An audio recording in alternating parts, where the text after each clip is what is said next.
আসসালামু আলাইকুম আরহামতুল্লাহি ওবরাকাতু। বিসমিল্লাহির রহমানির রহিম। প্রিয় ইজমে আলো জাকির চ্যানেলের শ্রোতা বন্ধুরা, আপনারা কেমন আছেন? আশা করি ভালো আছেন। কথিত আছে একদা লোকমান হাকিম বন ভ্রমণে গিয়ে 3 দিন যাবৎ প্রস্রাব পায়খানা করতে পারেননি, কারণ সর্বত্র ছিল গাছপালা, লতাপাতা, ঘাসের আচ্ছাদিত। তিনি যেদিকে তাকাতেন সেদিকে মানুষের কল্যাণের গাছ দেখতে পেতেন। তিনি গাছের উপর মলত্যাগ না করে অন্যায় ভেবে এক কাজ থেকে 3 দিন যাবৎ বিরত ছিলেন। তিনি যেদিকে তাকাতেন সেদিকে মানুষের কল্যাণ সৃষ্টি গাছ দেখে তার উপর মলমূত্র ত্যাগ না করে অন্যায় ভেবে তিনি 3 দিন যাবৎ এক কাজ থেকে বিরত ছিলেন। প্রতিদিন তিনি এক খোলা ময়দানে এসে মলমূত্র ত্যাগ করেন।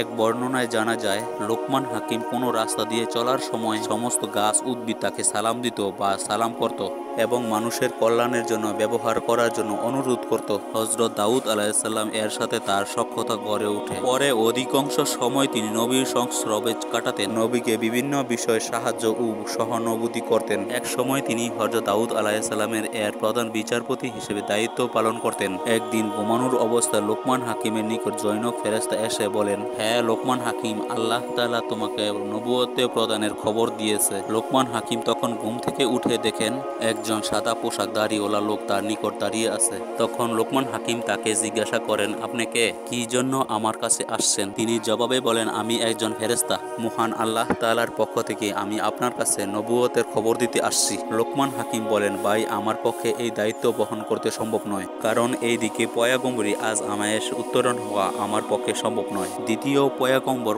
প্রস্তাব এক কঠিন কাজ। যদি আমার দায়িত্ব পালনের ক্ষেত্রে কোনো ভুল করে বসি, তখন আমার শাস্তি ডবল হবে। যেহেতু পয়গম্বরী আমি নিজে চেয়ে নিয়েছি, যদি দায়িত্ব সঠিকভাবে পালন করি, শত্রু ঘেরা জীবন চির সতর্ক অবস্থায় কাটাতে হবে। মুহূর্তের জন্য অমনোযোগী হলে মহা বিপদের সম্মুখীন হতে হবে, তাতে কোনো সন্দেহ নেই। ফেরেশতা লোকমান হাকিমের উক্তি শুনে চলে গেলেন। কিছুদিন পর আরেকটি ফেরেশতা লোকমান হাকিমকে এসে বলেন, হ্যাঁ লোকমান হাকিম, আল্লাহ আপনাকে নবুয়তি অথবা জ্ঞান বিজ্ঞানের প্রতিভা লাভ করা, এই দুইটির মধ্যে একটি গ্রহণ করার আহ্বান জানিয়েছেন। তখন তিনি বলেন, নবুয়তির দায়িত্ব পালন করতে আমি ভয় পাই। কোনো মুহূর্তে সামান্য পদস্থল ঘটে বিরাট বিপদে পড়ে যায়। অতঃপর দ্বিতীয় প্রস্তাব জ্ঞান বিজ্ঞানের শিক্ষা গ্রহণ। তিনি বলেন, অতঃপর জ্ঞান বিজ্ঞানের শিক্ষা গ্রহণ করতে আমি রাজি আছি। এ বিষয়ে আমাকে যথাযোগ্য জ্ঞান দান করার মিনিটে আল্লাহর দরবারে আপনি সুপারিশ করুন। ফেরেশতা লোকমান হাকিমের উক্তি শুনে চলে গেলেন। এরপর আল্লাহ তাআলা জ্ঞান বিজ্ঞান চিকিৎসা ও ন্যায় বিচার কায়েম অসীম যোগ্যতা তাকে দান করেন। হে আল্লাহ, আমাদের মধ্যে যারা অসুস্থ আছে তাদের সকলকে সুস্থতা দান করেন, আমিন। হে আল্লাহ, আমাদের মধ্যে আপনার কুদরত দ্বারা যাদেরকে পরীক্ষায় ফেলেছেন তাদের সকলকে পরীক্ষা ফাঁস করিয়ে দিন, আমিন। হে আল্লাহ, দেশে ও বিদেশে যারা অসুস্থ আছে তাদেরকে সুস্থতা দান করেন, আমিন। লা ইলাহা ইল্লাল্লাহু মুহাম্মাদুর রাসূলুল্লাহ সাল্লাল্লাহু আলাইহি ওয়াসাল্লাম।